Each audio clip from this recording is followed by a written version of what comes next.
Saludos amigos y bienvenidos a este episodio 17º del podcast Las Cosas Como Son, que usted puede escuchar en todas las plataformas de podcasting, Apple Podcast, Google Podcast y Spotify. Y también puede verla en la página de YouTube Profesor Ángel Rosa, o el canal de YouTube, o el fanpage de Facebook Profesor Ángel Rosa.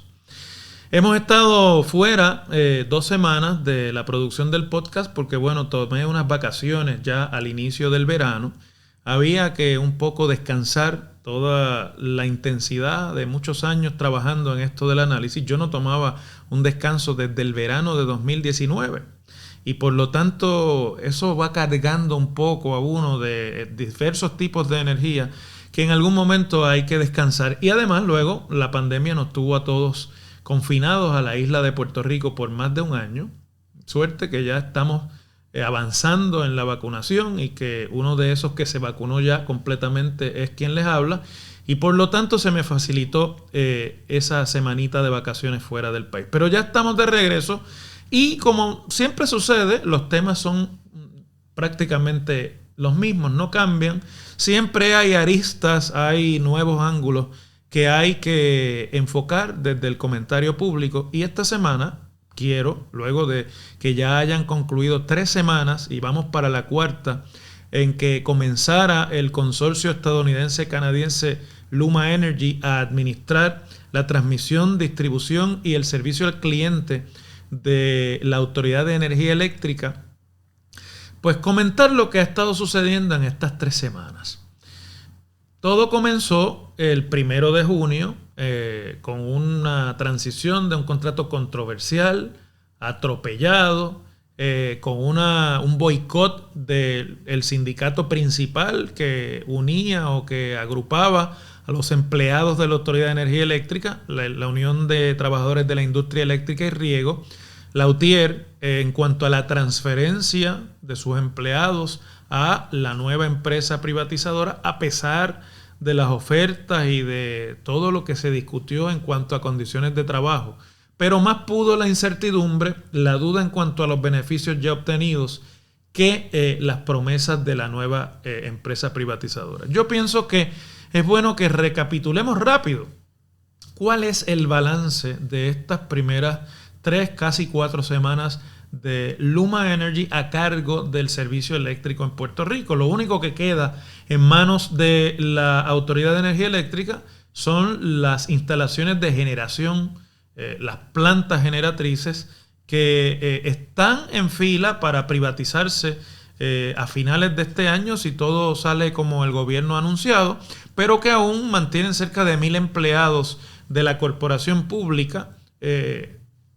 atendiendo las plantas que generan electricidad, luego de lo cual es Luma quien se encarga de todo el servicio y el sistema hasta que llega a nuestros hogares y hasta que nos llegan las facturas.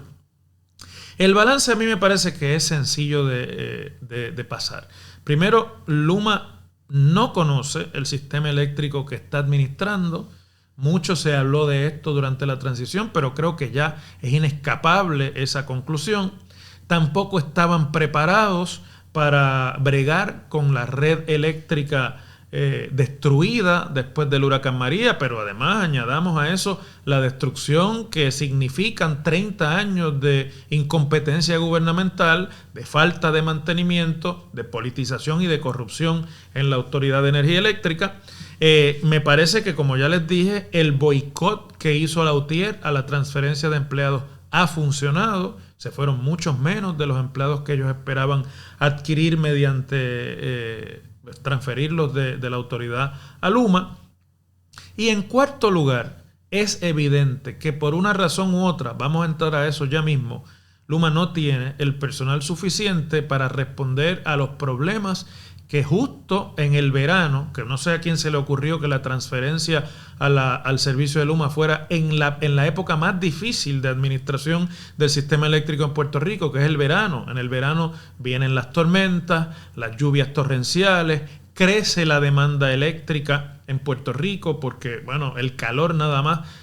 implica que haya que generar más electricidad para refrigerar muchas de las instalaciones que necesitan aire acondicionado en Puerto Rico. En medio de esa realidad es evidente que Luma no tiene los empleados para responder a las averías que en Puerto Rico pueden ser de mayor magnitud, de magnitud intermedia, o estas averías pequeñas que llamamos bolsillos y que mantienen sin electricidad a muchas de las comunidades en Puerto Rico en un entramado tan complejo y tan pobremente planificado que luego usted reparar esas averías es muy difícil, porque hasta ubicar, ¿no?, el lugar donde puede ocurrir la falla se vuelve realmente prácticamente un ejercicio de prestidigitación. Pero el gobierno de Pedro Pierluisi, como yo tantas veces he dicho, unió su suerte y ha unido su suerte a lo largo del resto del cuatrenio a este controversial contrato. Y si sale bien, pues lo podrán reclamar como un éxito. Si sale mal, como hasta ahora parece que va, pues tendrá la responsabilidad el gobierno de Pierluisi, porque Pedro Pierluisi en la campaña electoral fue el único candidato que se rehusó a comprometerse con posponer la vigencia del mismo o con siquiera suspender cualquiera de sus cláusulas. Se comprometió tímidamente a una reevaluación que todo el mundo sabía que no iba a ocurrir, porque la aceptación del contrato por parte del PNP es parte de una mentalidad y de un modelo de administración pública que no solamente el PNP, también un poco el Partido Popular representa, pero que el PNP encarna de manera mucho más abierta en cuanto a cómo se deben prestar los servicios esenciales en Puerto Rico. Y entonces, luego de que un incendio en la central Monacillo, donde prácticamente se controla toda la distribución eléctrica del país, provocara un apagón de una noche y pico y de más de un día en algunas partes del país, luego de que lluvias y problemas climatológicos provocaran averías que tienen sin servicio a grandes zonas, sobre todo fuera de la zona metropolitana, pero además muchas zonas del área de San Juan también están sin electricidad, lo cual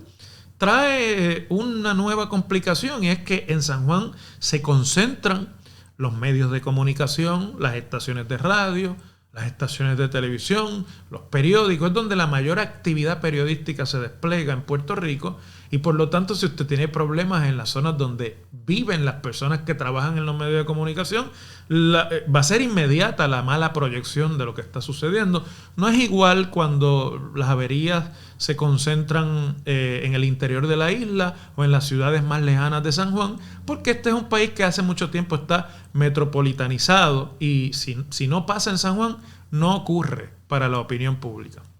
Tiene que ser muy grave para que se tome en consideración. Pues apenas ahora, 3 semanas después, el gobierno ha comenzado a reconocer que hay problemas con el servicio de Luma, que Luma no está pudiendo ofrecer la calidad que prometió al inicio. Es verdad que está comenzando, que deben haber unos dolores de crecimiento, pero esta es una compañía que llevaba más de un año preparándose supuestamente para hacerse cargo del sistema. Y recién la coordinadora dentro del gobierno para manejar este contrato, que no es otra que la Chief of Staff del gobierno, la secretaria de la Gobernación, Noelia García, ha dicho que ellos han estado en unas reuniones con la alta gerencia de Luma. Eso quiere decir con la gerencia corporativa fuera de Puerto Rico, porque este es un consorcio que se compone de 2 compañías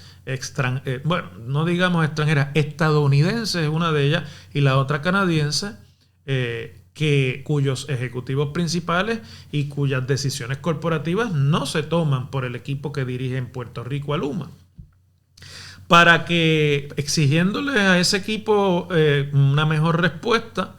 y exigiéndole obviamente que se cumplan los parámetros que supuestamente estaban negociados en ese contrato, y por lo cual una mitad de la opinión pública en Puerto Rico está a favor del contrato, que es la esperanza de que el servicio mejore, de que la respuesta sea rápida a las averías, y de que Puerto Rico no esté desprovisto del servicio tan fundamental de electricidad por periodos prolongados cuando ocurren problemas o desastres, ¿no? Eso ha sido complementado con un proceso de vistas públicas en la legislatura, principalmente en la Cámara de Representantes, a donde acudió el pasado miércoles el presidente de Luma Energy, el señor Stenby en Puerto Rico, porque los funcionarios de Luma que habían estado deponiendo tanto en comisiones de Cámara y Senado durante la semana no habían podido dar detalles ni quisieron compartir detalles importantes para la legislatura aquilatar qué es lo que está pasando. Y recuerden que la legislatura es un cuerpo político que siempre que haya problemas e insatisfacción va a responder, porque hay una responsabilidad con el electorado y además porque hay ahí, por así decirlo, una fuente de controversia política de la que se alimentan todos los políticos, especialmente los de la oposición. Pues Stenby fue a la legislatura y básicamente se negó a compartir información sobre la nómina de Luma y está todavía en veremos en términos de determinar con exactitud la parte esta controversial de cuántos celadores de línea tiene Luma para atender los problemas del servicio versus los que tenía la Autoridad de Energía Eléctrica que estaban afiliados a la UTIER. Se habla de que había casi 1000 y ahora hay algunos 400 y pico y que eso no es suficiente. De hecho, el presidente del sindicato que ha sido reconocido por Luma como representante de los nuevos empleados de la corporación, que es la UITICE, una unión que existía dentro de la Autoridad de Energía Eléctrica, pero que no tenía más que un grupo selecto de empleados. Ahora un poco suena alineado con la compañía porque está tratando de representar los intereses de los que allí trabajan y esto es el sector privado, es distinto al sindicalismo en el sector público, pero el propio presidente de la UITICE reconocía el jueves que hacen falta empleados y que con los empleados que se tiene no se va a poder brindar el servicio.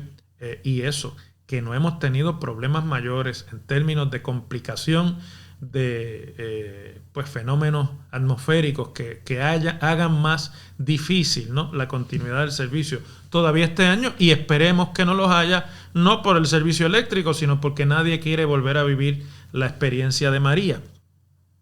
Ahora, yo pienso que aquí hay muchas cosas que se podrían enfocar, pero que hay una fundamentalmente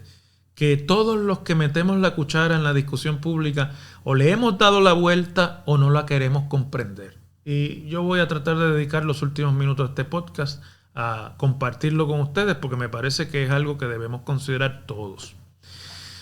El cambio a Luma Energy, el contrato con Luma Energy, no es solamente una cuestión de eficiencia, ni era una cuestión solamente de mejorar el servicio o de hacer más barato. Mire, aquí había no solamente un propósito político de liquidar a la UTIER, que es un actor político o fue un actor político principalísimo de oposición a los gobiernos, especialmente a los gobiernos anexionistas, porque la UTIER era un sindicato políticamente orientado, con una visión ideológica, por lo menos en su liderato, que tenía mucha confianza de sus miembros porque conseguían resultados en la negociación colectiva. Pero fuera de eso había muchas otras áreas del quehacer político en el que la UTIER intervenía y esa fue una de las razones para terminar ese modelo anterior de la Autoridad de Energía Eléctrica Pública. El otro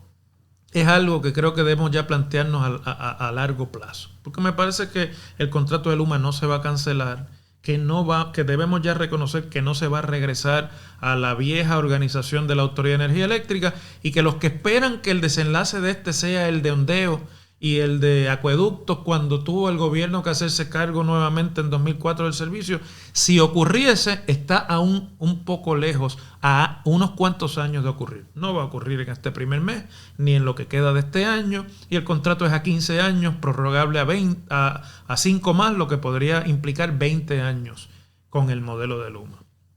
Pero principalmente debemos entender que con ese cambio el servicio eléctrico en Puerto Rico dejó de ser un interés social, dejó de ser un bien social producido por una corporación del gobierno a la que el lucro no le anima tanto, sino supuestamente le animaba más bien la expansión de la red, la expansión del servicio y mantener ese servicio, que creo que es lo que menos lograron, a unos precios que pudiesen favorecer el crecimiento económico de Puerto Rico. Eso en los últimos años desapareció del panorama. Pero la idea de la provisión del servicio eléctrico como un bien de interés social desapareció. Esto es ahora una operación privada que está guiada, como toda operación privada, por el ánimo de lucro. Ellos lo podrán negar, dirán que es un acuerdo con la corporación pública, que la autoridad lo único que ha hecho es delegar la administración del servicio a esta empresa privada, pero la realidad es que esta empresa privada viene y entra en ese acuerdo con la Autoridad de Energía Eléctrica para ganar dinero. Y en el modelo de la operación privada, una de las máximas es que usted invierte lo menos necesario, lo menos posible, es decir, lo justamente necesario, lo que sea fundamental para mantener la operación, de forma que se pueda maximizar la parte importante de cualquier operación privada, que es la ganancia, el lucro. Por lo tanto, la idea de que había 800 celadores y ahora hay 400, eso no va a cambiar mucho. Por eso es que Luma dice que con 400 nos da, a lo mejor no les da, pero ellos están haciendo una ecuación de inversión versus maximización de la oportunidad para ganar dinero. Eso quiere decir que en muchas ocasiones nosotros estábamos acostumbrados aquí a la cultura de que se iba la luz, usted llamaba a la emisora de radio, usted llamaba a la alcaldía, usted llamaba al legislador, usted se quejaba, todos los funcionarios públicos intervenían y si no los cogían en la radio o en la televisión y los freían y por lo tanto venía la directriz de Fortaleza de que había que meterse allí y se movía todo el mundo. Eso no va a ser así ya. El precio político de esto lo pagará Pierluisi en las urnas, sea bueno o malo de aquí a 4 años, pero esa idea de que el gobierno va a intervenir para que esto cambie así o le pongan luz a este sector y atienda, eso se acabó. Esa es la realidad. Puede ser incongruente, puede ser antipática, pero esa es la verdad. Y si en el modelo de operación hay unas horas en las que hay menos personal disponible o hay unos días en los que se reduce la presencia del personal, pues porque se entiende que son días que deben producir menos problemas o por la razón que sea, nosotros tenemos que acostumbrarnos que en este nuevo modelo de provisión privada de este servicio, así es como se va a funcionar. Si a usted le tocó un apagón a horas de poca presencia de empleados, pues su apagón tiene que esperar. Olvídese lo que eso signifique alrededor. Parte de eso es lo que hemos estado viendo ya, claro, con la complejidad de que se están haciendo cargo del servicio y están aprendiendo en la marcha lo que no habían podido adquirir en la transición. Pero cuando eso acabe, la realidad es que no vamos a tener la idea aquella de que ahí había gente esperando que llamara a alguien para arreglar una avería. Y esa es una nueva realidad. Esa es una forma en la que esto va a funcionar y desde ese punto de vista lo que hay que decir es bienvenidos al nuevo Puerto Rico. Así es como eso va a funcionar. Y va a pasar con ese servicio y va a pasar con otras corporaciones públicas que se van a privatizar. Ya pasó y está pasando en el aeropuerto, ya pasó y está pasando en algunas carreteras que en Puerto Rico se han otorgado a alianzas público-privadas y creo que no le sirve a los propósitos del análisis político entretener otro tipo de expectativas. Quizás eso sirve al propósito del discurso político, pero aún los que discursan políticamente en contraria, si se hicieran cargo ahora mismo del problema, tendrían las mismas limitaciones de un contrato que está otorgado bajo las leyes y que va a ser muy difícil de usted cambiar unilateralmente. Así que bueno, vamos a observar cómo esto se va a desarrollar en lo que queda del año, pero preparémonos porque el modelo de prestación de servicios esenciales por corporaciones públicas en Puerto Rico está por desaparecer. Esa es la realidad. Muchísimas gracias como siempre por la atención que prestan a este podcast y la semana que viene regresamos nuevamente con otro tema.